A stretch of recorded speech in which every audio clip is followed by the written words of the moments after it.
We live? Yeah. We live? Yeah, we are. I ask this question every goddamn week, Nicholas, but I don't ever feel as though you're ready. Well, I really need you to step up here, bring something to the goddamn program for once, okay? All right, my fucking back's killing me. I can't carry the fucking load every week, I think you need Nicholas. to see a chiropractor. That's your real problem. Yeah. I heard there are a I know bunch a of good guy. quacks. Well, good. Can I have his name? Because I know a guy. He sucks. Ladies and gentlemen, boys and girls, listeners of all ages, Geeks Worldwide Radios and the Dorkshire Universe proudly presents to you the. What the fuck am I doing, Nicholas? I don't know. You know what it was? Karma, motherfucker. Yeah. Well, last week was so flawless. I was gonna make. Let me try this again. I got it now. You ready? This is for real. I was just trying to see who was awake, trying to see if you were paying attention. Sure. Ladies and gentlemen, boys and girls, listeners of all ages, Dorkshire Universe and Geeks Worldwide Radio proudly presents to you. Nope, that's not either, because I have to introduce you and I have to introduce me before I get to the greatest podcasting team in the world. See, I want to jump right to it and let everyone know that we kick so much ass. Yeah. And there I go swearing in the intro. Mm-hmm. Third time's a charm, Nicholas. Yep, last try. That's it.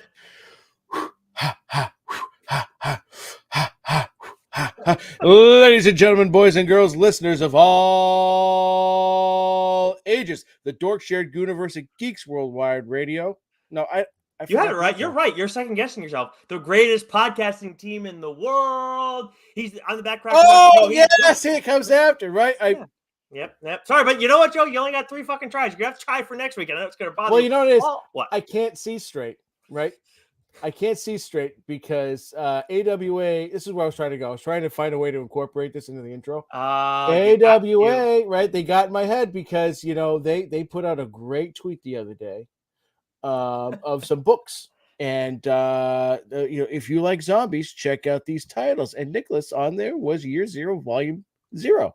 Yes, which you... And I replied, I said, I spy with my little eye, TLDR Comic Book Club, and they responded back with a very grisly image they said, oh, with which eye? And I said, apparently not my left one, because the image was of a guy with his left eye blown out. So I was trying to incorporate left eye as my new nickname.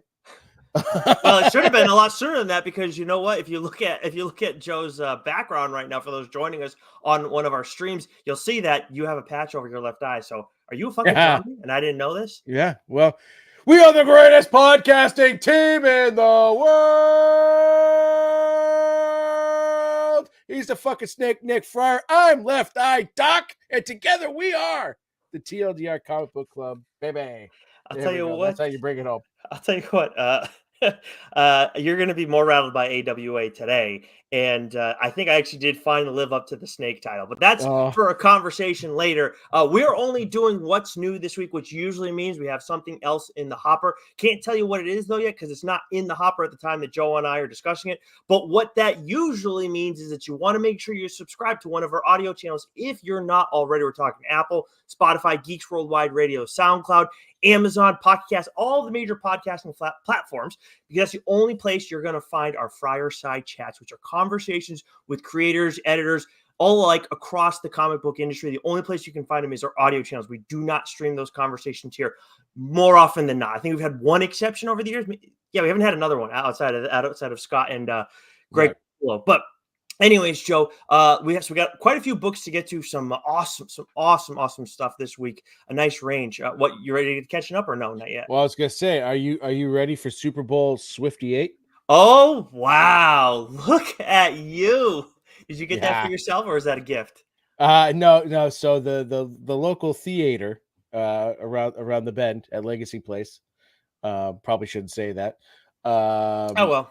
Last few times we've gone to the movie theaters, you order a large beverage, and they have so much fucking Taylor Swift stock. They're just like literally giving it away. You could order a small drink, they're giving you a large Taylor Swift cup. So I've got about like 6 of these bad Larrys, nice. In my house. Last movie we went to go see Migration. And they booked the time to go see that immediately after I work on a Saturday. So we get there. I'm exhausted.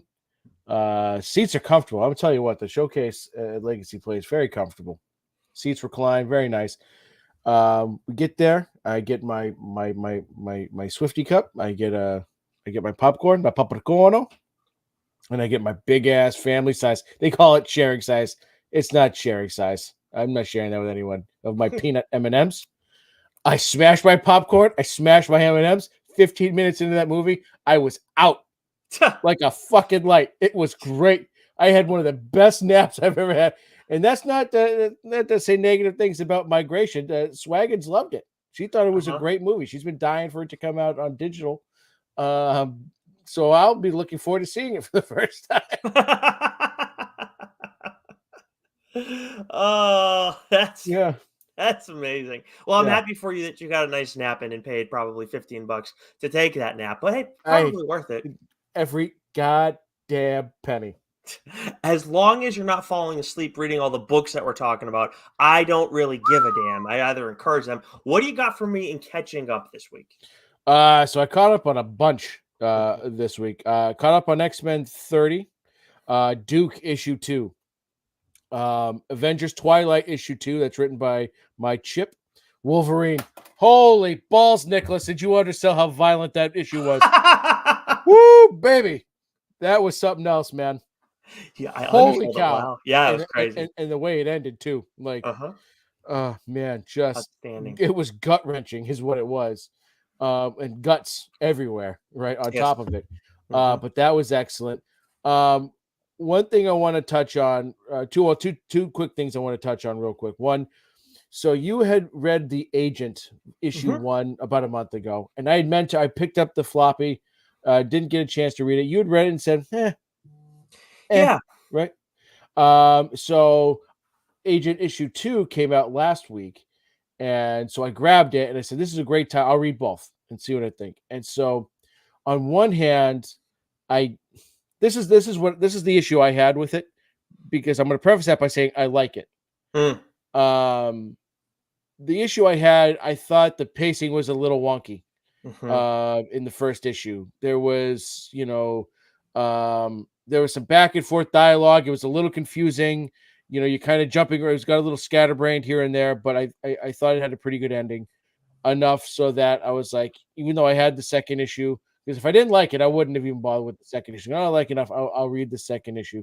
And I think the second issue was much tighter. You get a better sense of what's kind of going on there. Okay. So I think this is a series that has potential. Okay. Okay. Well, that's all you then. So I will continue to read it, and I think the next issue will really be the decider. Sure. Like, is this something I want to talk about on the show or not? But like the first issue was like, but the second issue, okay, things were tightened up. You know what it kind of reminded me of a little bit was the Killer series that I had read. Oh, okay. Where they're completely different stories, right? But sometimes the writing, it's like, there's sometimes the pacing of it is like a little like, it just, I don't know, like artistically, like I just kind of had this like vibe from it. It's a completely different story. One, and what I didn't realize too is that the Killer story I read was like part 8 in a long running French series. Oh, yeah, right. So that's why when the movie came out, I go, this is nothing like the book that I read, which makes sense because it wasn't based off the book that I read. It was based off the first volume, which dibs I'm taking. We talked about this. I had the text thread. You said no, I'm out. I'm all set because they were so different from one another. I'm good. Yeah. Did you read it already? No, I think you should take it though. I think I started reading it already. Oh, okay. Well, it honestly makes more sense for you to go back and check it out. But I think I started reading it because I was flipping. Anyways. Yeah, like I got like, I don't know, there was just certain elements that give it. So I'm gonna give it this long way of saying I'm gonna give it that third issue to see. Nice. But I did like as I was reading, I was like, oh, this kind of gives me like, because I don't know if it's a foreign comic like The Agent or like just the writing team, whatever, but it was like it had some vibes that. So anyways, that's that. With the I thought it was like okay, it just something seemed off about it for me. Like, and it seems probably was the pacing in the end. I can't recall. I can kind of vaguely recall the art, but I don't remember it doing much for me. I didn't think it was. There's a supernatural witchcraft. But I have like no sense. I feel like I had no clue about that at all. You really get that like a touch at the end of the first issue. but like I said, the second issue really brings Okay. that home, Well, yeah. which made it really interesting. So we'll see where this third issue goes. Nice. But the last thing I wanna mention here is Cobra Commander, right? Yes. So this book, I started to read it before last time we were on air, but I didn't get the chance to finish it. I have finished it, and what Joshua Williamson and Daniel Warren Johnson are doing right now at Skybound, they're sort of creating this shared universe, right? Energon, yep. With Transformers and GI Joe, and I've never been more interested in these properties ever in my life.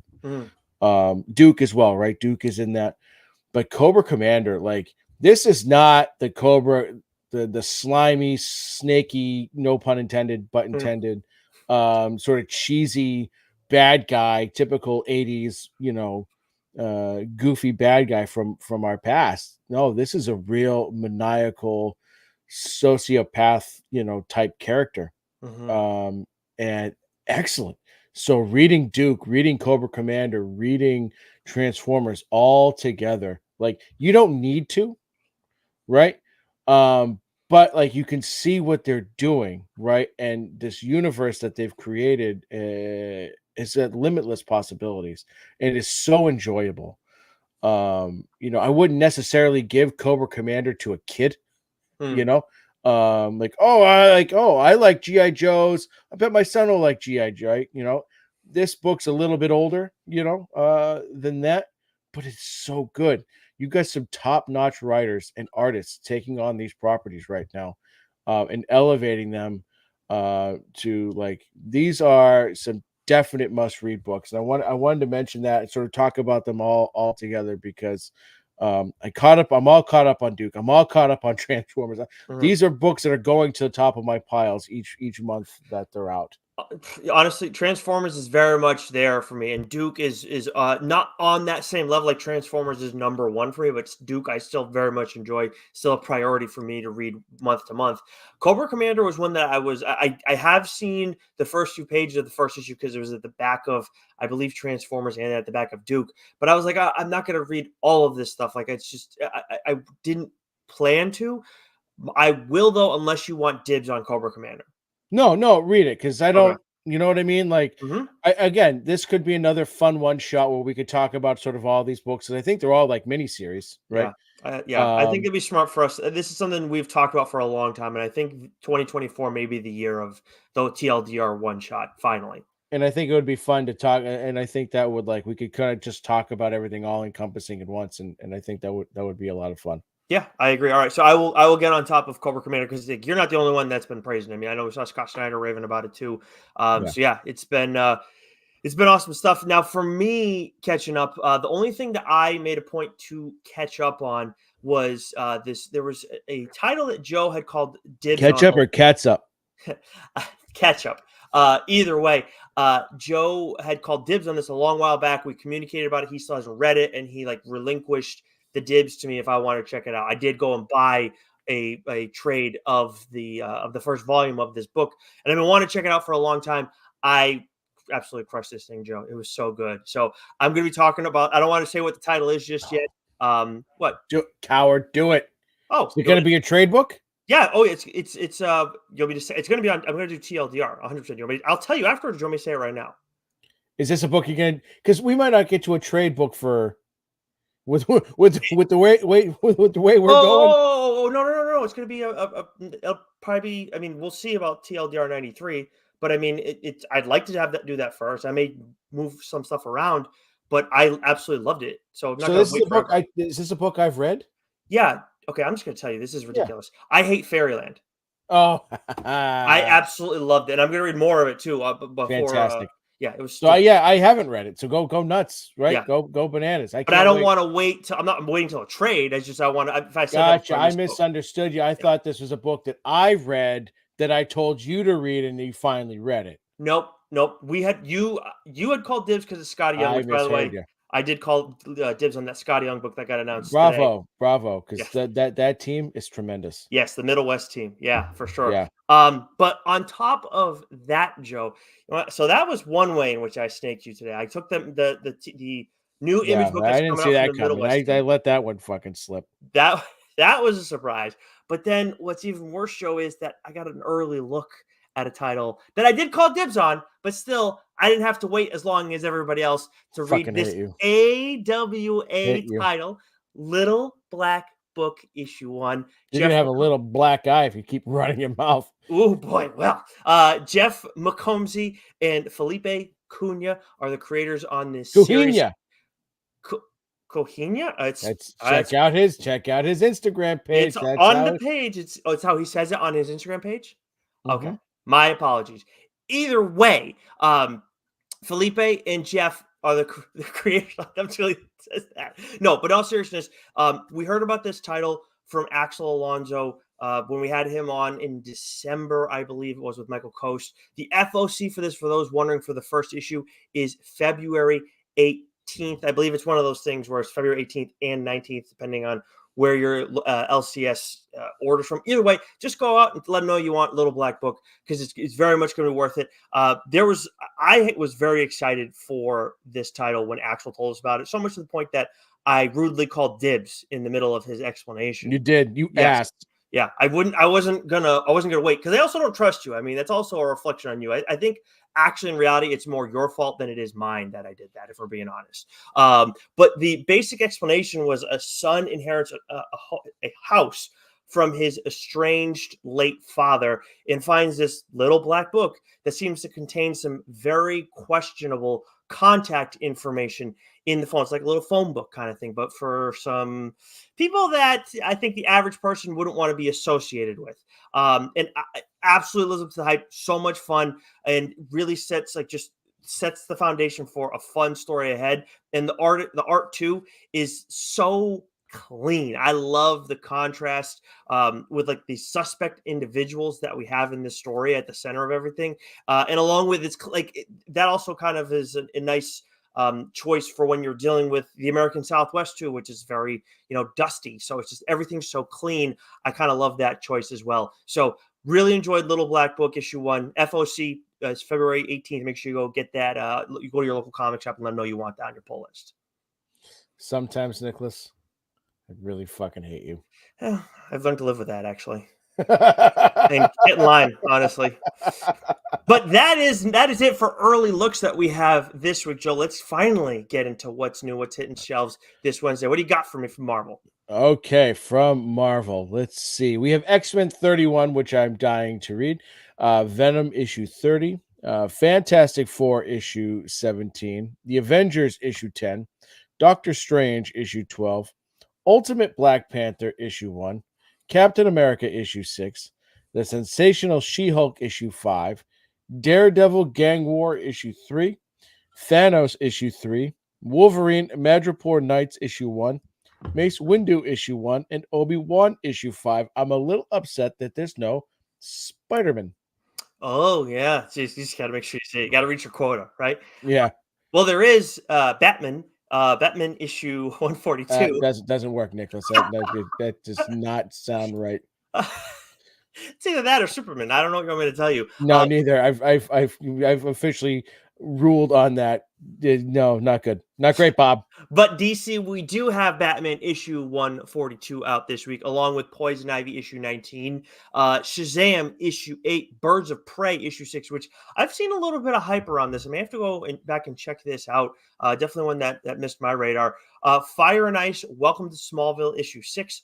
Red Hood, The Hill, issue 0. So it looks like we're getting a new Red Hood title. But this issue, if you read I believe it was the final 2 issues of Red Hood, The Outlaw storyline, these are those issues. I think it's like 51 and 52. Did you read it?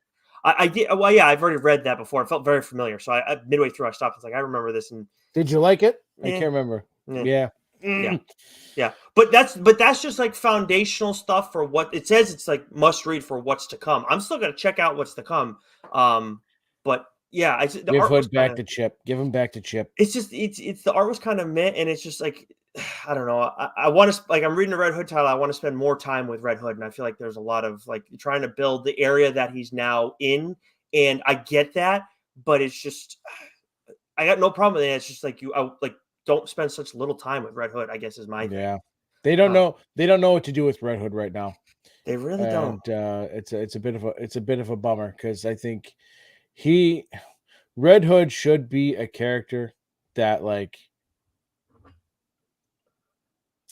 it should be way more popular than he is right 100%. now.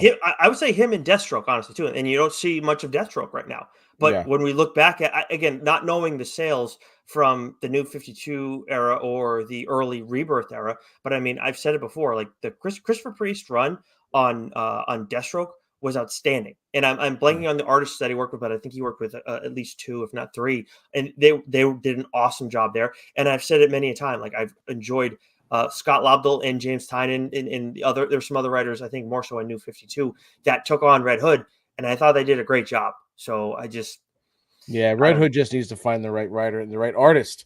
Yeah, I think it's Chip. Who I do think it would be nice if we saw more of Chip doing it again. But I think he's got his hands full with Batman and some of his other stuff, unfortunately. But also from DC, we got Suicide Squad: Kill Arkham Asylum issue 1. Neil, what did you read that? No, but I can tell you this right now. I could go with a lot less Suicide Squad in my life right now. Because of the Yeah, game? the game, right? But also like I don't know. Move on from Suicide Squad. Try something else. It's not working. You mean like try Red Hood maybe or something like Yeah, that? exactly. So weird. Like we're talking about like because I know with Red Hood, like with like his action figures now from like McFarlane, which I'm assuming this is like a DC thing because he'll go and give his Spawn characters guns and everything. Like you can't get a Red Hood like character with guns. You have to buy like those expansion packs like separately from Todd. And Yeah, I'm wondering if like it's just weird that you have that issue there with Red Hood, but then with Suicide you have Suicide Squad where they're just like complete mayhem, like supposed yeah. to be at least. I don't feels like an odd issue. But anyways, Kneel Before Zod issue 2, Superman issue 70. I'm sorry, Superman 78, The Metal Curtain issue 4, How to Lose a Guy Gardner in 10 Days issue 1. That's Bat actually a catchy fucking title. yeah, Batman Scooby Doo Mysteries issue 2, Scooby Doo Where Are You issue 126. So, Nicholas, image.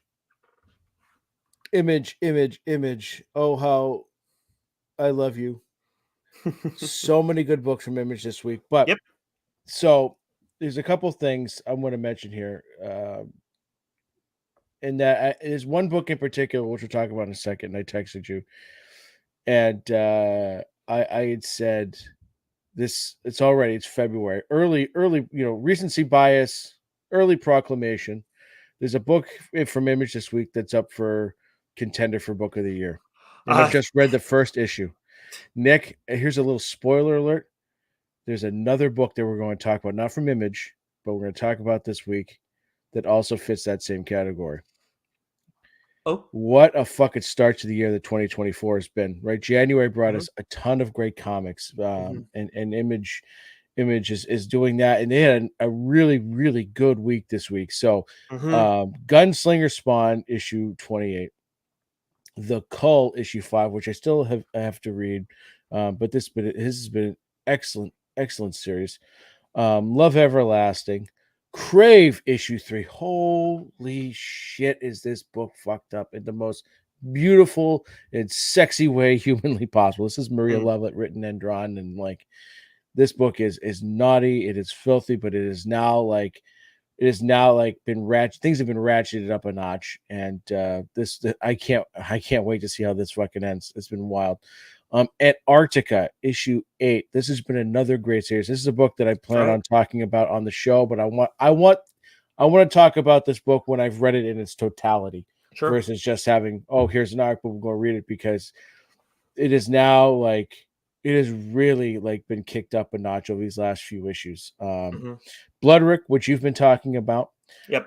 Saucer Country, the finale, issue 1, and then we've got 2 books. So I want you to talk about this book first, because I have to fully gather my thoughts, because the next 2 books that I talk about are books that I'm writing down right now for 2024 floppy winners potentially. Okay. Before I do that, I do want to say Bloodrick issue 3 is a book, yes, that I do have dibs on. I will be talking about that on the show. This just came to an end with issue 3. I don't want to go into more detail. I've already kind of mentioned stuff, after the first 2 issues. So I don't want to go into more detail there, but great. I really enjoyed the ending. We'll get into that more another time. But right now, I want to talk about Rogue Sun, issue 18, friend of the show, Ryan Parrott, who we just had on recently, to talk with him about the Infernals, which that is going to be coming out, I believe, that the week after this. Can't fucking wait. We absolutely love that title. If you guys didn't add it to your pull list, hopefully you can still pick it up at your local comic shop. But let's go back and listen to that conversation we had with him and his creative team. Awesome first issue. Also on Rogue Sun issue 18, of course, we have Abel as the artist, who does a friggin' outstanding job. And this was, we've said a lot of times that Abel is like, we love his art style, very Sean Murphy-esque. And this issue, there have been a lot of issues where he really kind of gets to go off, in part because Rogue Sun has so many cool looking characters, not just Rogue Sun, but a lot of the villains we encounter too, which is very much a common theme for the Masterverse. Another reason why you should check all that out. I saw that deal that they were running recently. Holy cow. Yeah. That was insane. Like, it was like $25 for everything up to this point. It's like, or something to that degree. It's like, what? Like, that's absurd. Pardon my French. That's a fucking bargain. Yeah, that is an outstanding investment. If you haven't read those titles, or if you know someone who might like them, that is for $25. That is as good a gift as you're going to find. Like, the standard trade is going to cost you anywhere from 16 to 20 anyways. Yeah, so it's like, it's an absolute no-brainer. I don't know what you're waiting for. If that's deal still available, take advantage of it. Because even if it's not for you, for somebody else who may enjoy that, like, it's awesome stuff. But for this finale here, the end, not the finale of Rogue Sun, but the final issue of the third arc, this was the most action-packed issue of Rogue Sun to this point. And you and I have talked about it kind of before, how this arc in general, obviously there's been a lot going on with Dylan and his family and his body, which he's not necessarily in. That is not a spoiler at this point in the game. But this also has kind of felt more event-like than anything that we've seen so far from Rogue Sun. And outside of maybe the Catalyst War and then the Supermassive titles, I think this issue especially is like the most event-like thing outside of those other titles that I mentioned, because we have a lot of characters that have been thrown into the mix, undergone some changes, and there's just a ton of action. In this issue, it all really comes to a head. And what also happens in this too, while we kind of at the end of the issue, Ryan lets us know like when things are going to, like, Rogue Sun is going to be returning, which I don't think that's a spoiler, but it looks like it's going to be in May is the target when Rogue Sun is returning. But the big thing here is we get a lot of subplots that, like, seeds are sown for all these different avenues that Ryan and Abel can go down later on. And there are quite a few that are very interesting, but there's one in particular, and I don't want to get into specifics, of course, because I don't want to spoil things for you guys, but there's one in particular that I think has so much potential, and like, it feels like it might not be the number one story coming out of this. But for me, like, it's the one I am most interested in. The tension between the two characters that are at the center of this subplot. And there's only so much like that. Like, there's a little bit in the big action stuff. There's a little bit of stuff later on, but the stuff later on is just like, oh God, this could get really messy and nasty, and not just in like an action-packed kind of way. So I'm very excited. I really hope Ryan goes down that avenue fairly quickly in the fourth arc of Rogue Sun. But yeah, awesome stuff.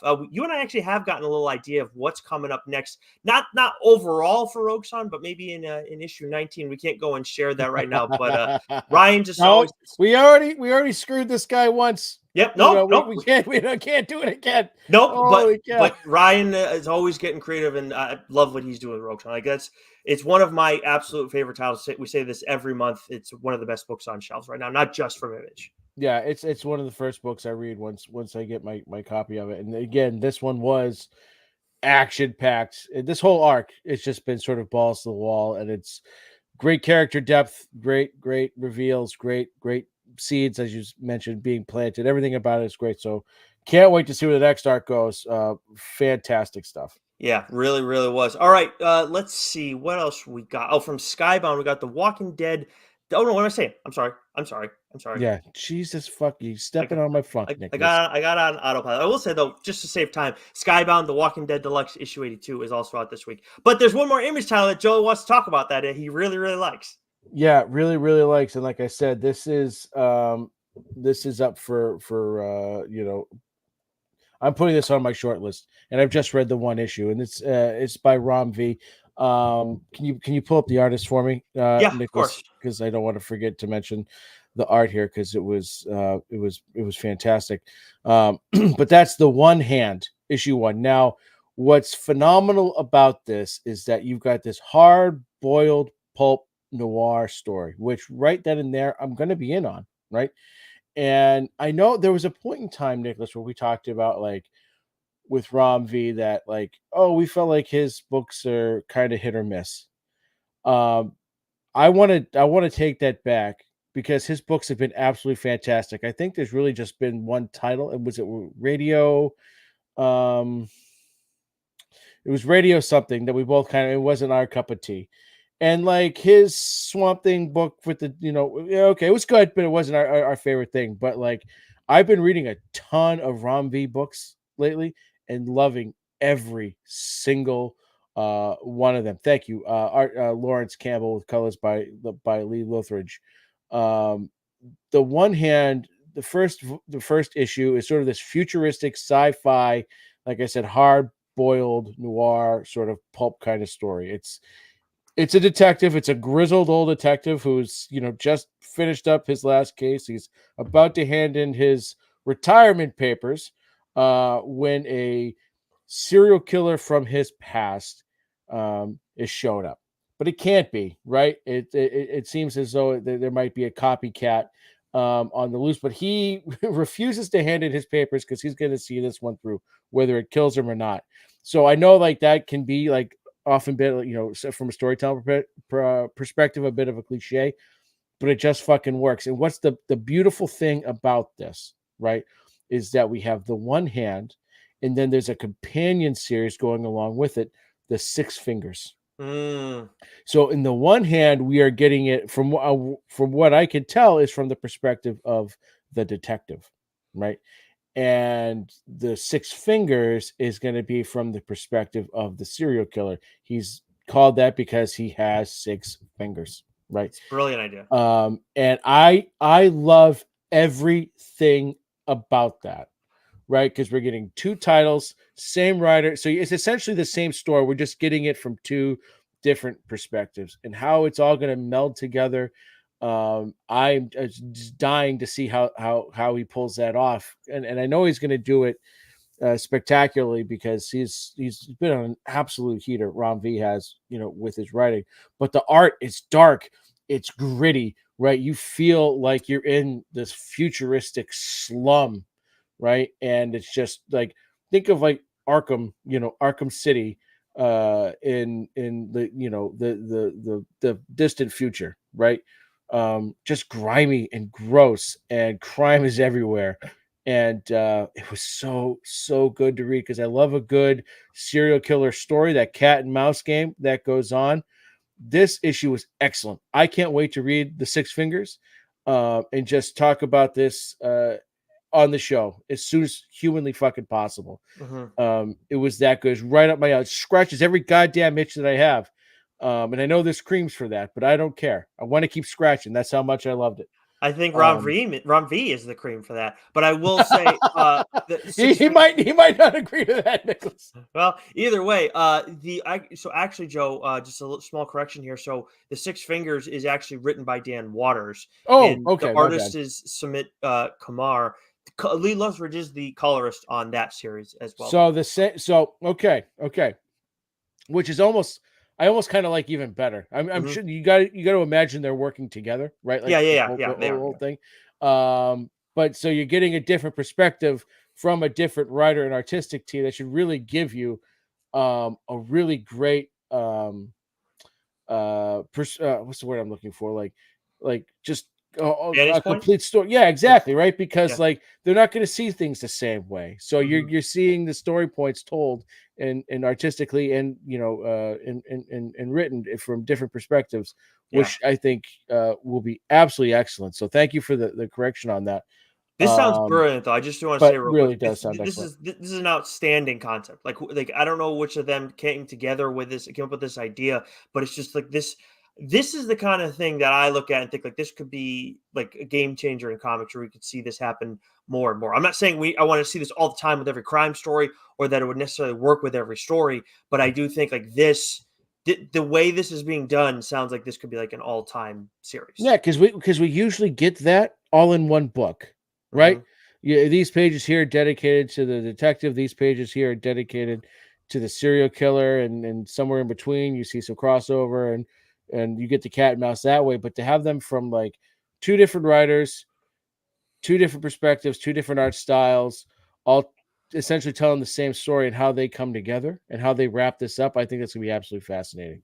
Yeah, and it has like a different like there's a whole if you it sounds like too, you can just read one or the other and be fine.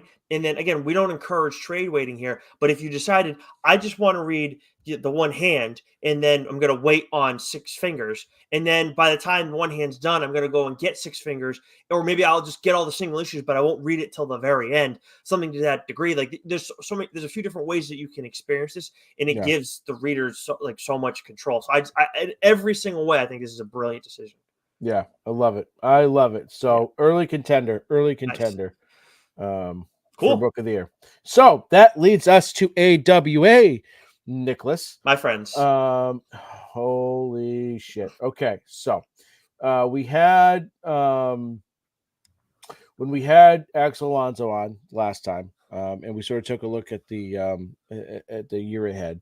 We talked about some familiar titles that you've heard us talk about before, and then there were some titles that were coming out that they couldn't really expound upon too much because they didn't want to give too much away. This is where you were a fucking snake and took a little black book from me. I would never. But then I said, okay, well, they got another one out. You and I did dibs on that, son bitch. And let me tell you, Nicholas, holy shit. I don't think AWA has missed in over a year. Mm. It has been a long fucking time. They had a flawless, and I mean absolutely flawless 2023. And now they start 2024 on another fucking heater. You and I, written by J. Michael Straczynski with art by Mike Choi. And finally, because we went the entire year, we went all of 2023 without a Resistance universe book. So now we get another title that's taking place within the Resistance universe, which J. Michael Straczynski had a huge hand in sort of creating and developing and writing a series of titles for. Hmm. And I missed that a little bit because I love that universe. I love the concept of it. And this book is beautiful and vicious and violent on so many levels. The one thing I love about it, first and foremost, is the art.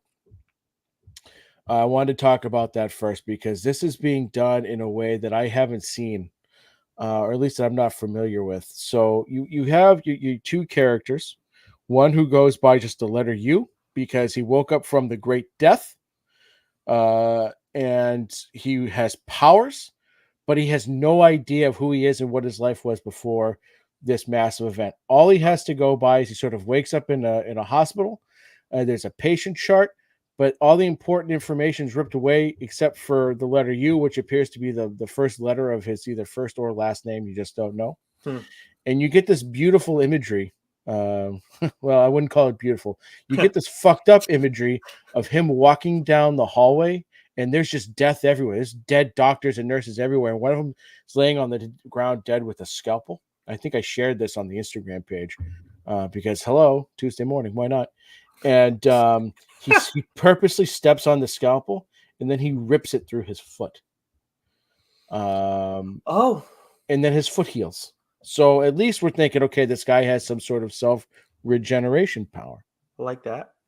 And we learn more about his character throughout the story, and then there's the character I, which stands for Isabella, and it's a girl that he meets, or you get introduced to, I should say, throughout the story. And man, is her family a real fucking piece of shit. Oh, She actually survived the Great Death, wasn't given any powers, however. Her dad died. Her dad left her money, but her aunt and uncle took it all, saying, "Oh, it was given to us so that we could care for you," but then doesn't give her anything, and so she's poor and destitute. So, like, these two characters, they're very fascinating. But the art, man, right? Not like just the imagery I gave you there, but with the character what you get, what Mike Choi has done here, Nicholas, right, is that he gives you these panels of the world that they live in, and you see like the world as it should be. But whenever you are looking at the world through you's point of view, it's it's really literally taking like rose-colored glasses. He sees things differently, and the color is different. The design of the characters is different. It's everything is beautified. wow. He sees like there's image where these gangsters are going to put down this guy's girlfriend because he skipped out on town. He owed them a lot of money, and she's a haggard woman. But when you looks at her before he goes to into the situation, sees a beautiful woman held at gunpoint, right? And so, like, whenever you see a panel or characters of the world, it's different. The art style is completely different. And I thought that was so unique, so well done. And you add that on top of J. Michael Straczynski's great storytelling and the premise of this book, like, already, I know without a doubt, this is an absolute fucking home run of a series, right? And I haven't even read Ribbon Queen, right? So that's the one book from 2023 that I didn't get to read that you called dibs on that somehow wasn't taken from you, ironically enough. Yeah, can you believe it? That's like Right, yeah, it's weird. yeah. It's weird how it happens all the time, especially So with AWA. you and I You and me. go. I'm just fucking with you. We don't have enough time. We do not have enough time to unpack the story of you and me. That will take decades. But I think you you and do it I, in a Nicholas, 5-issue series. I don't know. I don't know. Dealing with me, you get it done in 10 seconds. But you and I, AWA issue 1 is out this week. I implore you, if you're at your local comic book shop, grab it. If they don't have it, tell the lovely person working behind the counter to add it to your list and to please order the first issue. See if they can get a second printing for you. If not, I don't encourage it, but get it digitally so you have it so that when your comic book store does give you issue 2 in your pull list, you'll be ready to fucking go. By the way, I've read issue 2. Oh, Oh, yeah. oh, Yeah. way to bury the lead. Yeah, because Wow. they like one of us. Huh. And Interesting. but anyways, like, fantastic. I don't want to get too much into it, right? Because I don't want to spoil anything. But I know for a fact in my bones, this is a book that you should read. It's excellent. It's fantastic. It's again Resistance Universe, which I love. They make references to moths in this, which is another book that I discussed Ooh, on this show. So yeah. like, yeah, do yourselves a fucking favor and just buy this book, please. I'm really confused by all this because you said "you" a lot of times in there, and it wasn't just you, like as in the character "you." Are you talking about the character? Or are you talking to Don't you as try in to like the confuse royal the you? people. Oh, okay. Just People are smart. I'm the dumb one here. So I yeah, I mean, know. So stop talking and let the people just listen and go buy the fucking book. all right. Well, I guess you got to take us to the next next publisher that we got for this week. You do that because I gotta timestamp this. Oh no, wait, you me or you the character? I don't know what's going on. God damn. All right. Anyways, is it Billy him or Billy me? I'm so fucking confused. I guess I got confused. All right, from Boom, we got Once Upon a Time at the End of the World, issue 2, Ghost Lore, issue 8, which I've talked about on the show before, my friend of the show, Colin Bunn, with Leo Max. The Space Between, issue 4, and then we got a pair of titles that I want to weigh on. One of them you also want to weigh in on. Do you want to catch your breath for a second, and I'll go Yes, off? please. Yes, Okay, cool. please. Mighty Morphin Power Rangers: The Return, issue 1. This is co-written by Matt Hostin and Amy Jo Johnson, who you may or may not know as Kimberly Hart, the original Pink Ranger. Art by Nico Leone and colors by Francesco Segala with Gloria Martinelli. And it's awesome to see Amy Jo Johnson to return to Mighty Morphin Power Rangers in any capacity. I know she still like does like obviously conventions and stuff like that. She's going to be at C2E2 where we're going to be in a few months now. So it's just great in general to see anytime she's doing stuff with the property, because it's just she's synonymous with Mighty Morphin Power, with Power Rangers. Period. The main cover that we get here is by Gani Montez, and it somehow manages to provide like that nostalgic vibe while also getting a bit serious, and that's a great representation of the first issue of this series, Mighty Morphin Power Rangers: The Return. We got two plots that are going on here. One that kind of comes up a little bit later, something else that's driving the bus more so. And I've said it before about Mighty Morphin Power Rangers that if you're a fan of, again, the original Power Rangers, Mighty Morphin, you should check out any Mighty Morphin Power Ranger comics from Kyle Higgins' run through today. Because like while we love those stories as a kid, like they're maybe like as an adult now, it's like it doesn't necessarily play the same as it did for us when we were at that age. But these stories now have matured, and I do think that this one in particular, The Return, this feels like might be the most mature one yet. It doesn't get crazy like over the top violent necessarily or anything, but it does remind me of like that old man Logan vibe to it, where we have Kimberly Hart, who's like, she's not the only one left, but not everybody's still around.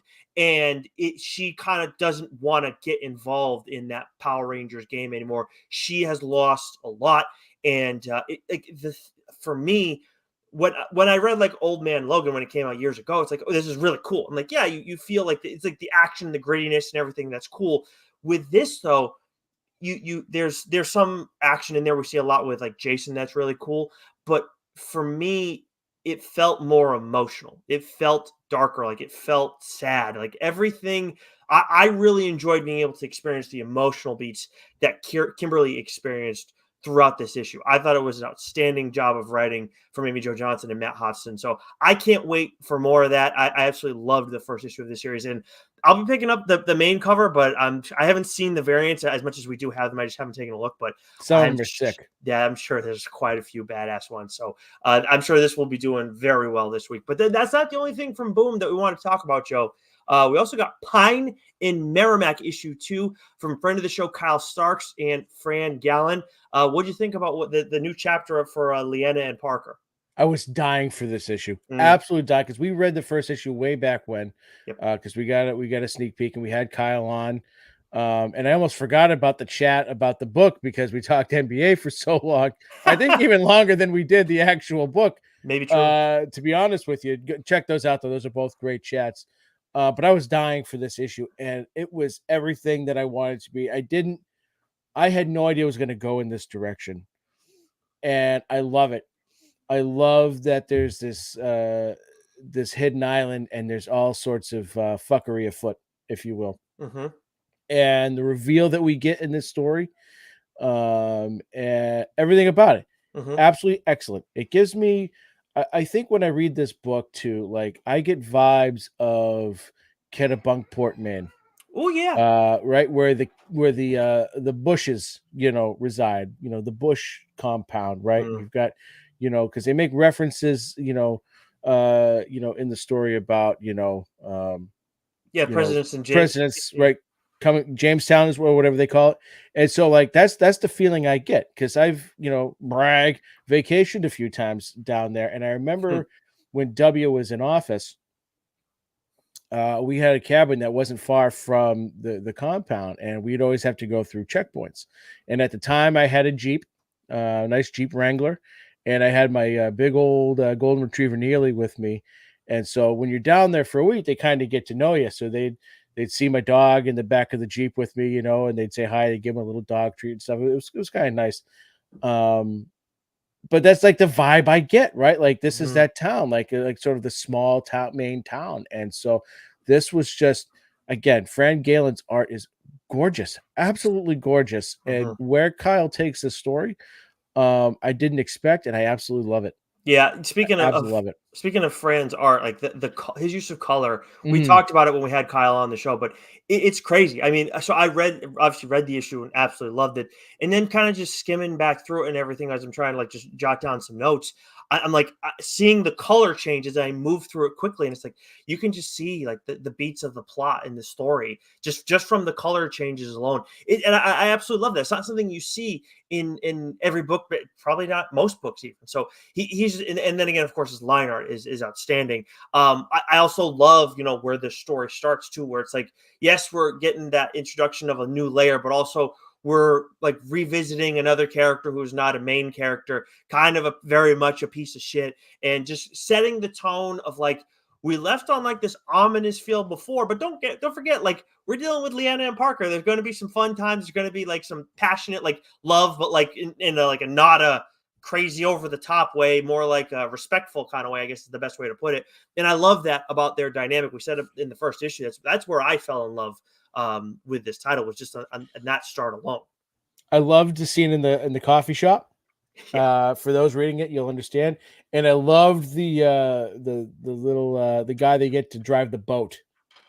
I thought he was Yeah. great. I thought Yep. he was great.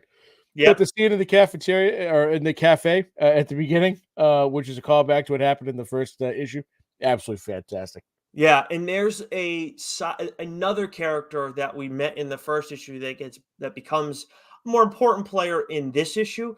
And while there's not a lot that should lead one to believe like this character is untrustworthy at this point, I don't fully trust that character at this point. Just because some of the things that happen, it's like, I don't know, like the timing of this, the advice here, it's like it just, you know, this decision there, it just seems a little bit off. Now, maybe that's just trauma that I have from some other writers. Maybe Kyle doesn't deserve that kind of doubt. But I either way, but no, seriously, I love that. I love that I have that feeling about that character. And there's just so much to like about Pine and Merrimack through these first two issues. So I would assume that's on your short list for Book of the Year as well. It's so fucking good. Hell yeah, it is. Yeah, it's a great start for comics in 2024. Okay, we got a few other publishers to get through, but nothing that we want to break down. Do you want me to just take through us through this real quick? There's two books that I want to highlight real quick. Okay. Here, well, you go ahead. IDW. Okay, well, first from Dark Horse, we have Count Crawley, Mediocre Midnight Monster Hunter issue 2, and Time Traveler's Tale issue 3. From IDW, we have Beneath the Trees Where Nobody Sees issue 3. I absolutely love this fucking series. This again, there's already we're not even a month and a half into 2024, and there's already been so many great books. TMNT Saturday Morning Adventures issue 10, Star Trek Defiant issue 11, Godzilla Valentine's Day special, because that'll get the ladies hot and bothered, issue 1, Addams Family Charlatans Web issue 2, My Little Pony Classics Reimagined Valentine's Day special number 1, and My Little Pony Best of Rarity issue 1. And then from Distillery, we have Gone issue 2. Oh, that cover looks so good. You have dibs on this, right? I do, and I got both issues in my hands.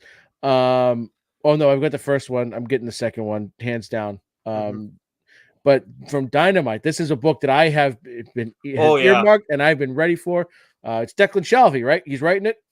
Yeah, Thundercats issue 1. I can't effing wait. So much so that I've been looking online to see. I had the sword as a kid.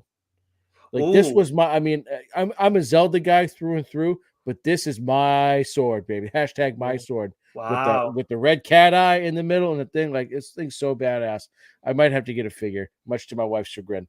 But Thundercats issue 1. Nicholas, take us home with Titan. Well, just real quick with Thundercats, like that is sold like gangbusters, if I'm not mistaken. It's like that's so. I do you have like obviously I will check this out if you don't have dibs, but do you want dibs on this?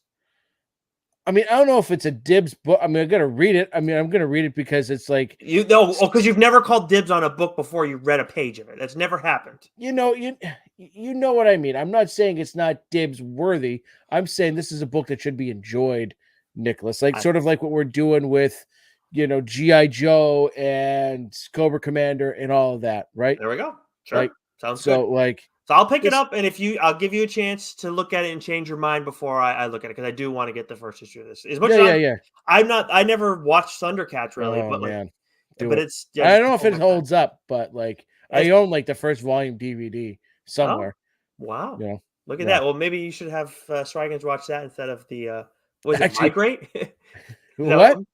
what was the movie you watched that you fell asleep in? Oh, Migrate, you said? migration. Migration. I wonder if she'd like Thundercats might be a little too scary because the bad guy Ra might be a little too scary, but Oh, okay. All yeah, right. should try. Uh, Anyways, but yes, bringing us home with Titan. So we got Conan the Barbarian issue 7, Bloodborne the Bleak Dominion issue 4. This is a lot for Titan in 1 week, so I don't know about some of these. Guma, the beginning of her issue 3, Dark Souls, the Willow King issue 1, Robotech, Rick Hunter issue 3, and then everybody's favorite title, Nouns, Noun Town issue 2. No idea what that is. I don't have yeah, it for you. what the fuck? I've seen that many times though, so I don't know. That's I've never seen it at a local comic shop. I don't know if it's gonna be um like a super like social commentary heavy type book or what, I but think it's for like kids. I think it's like My yeah, Little it's Pony. a reading book. Yeah. So it's just absolutely wild. But I was like, what the fuck? Noun Town issue 2? It's quite the name. Jesus, Yeah, it is. I'm just a Bill, I'll so I tell you, don't know. that's a better and more cohesive title than some of these other fucking books that we've mentioned on the show before. At least this one uh, gets to the fucking point. it's true.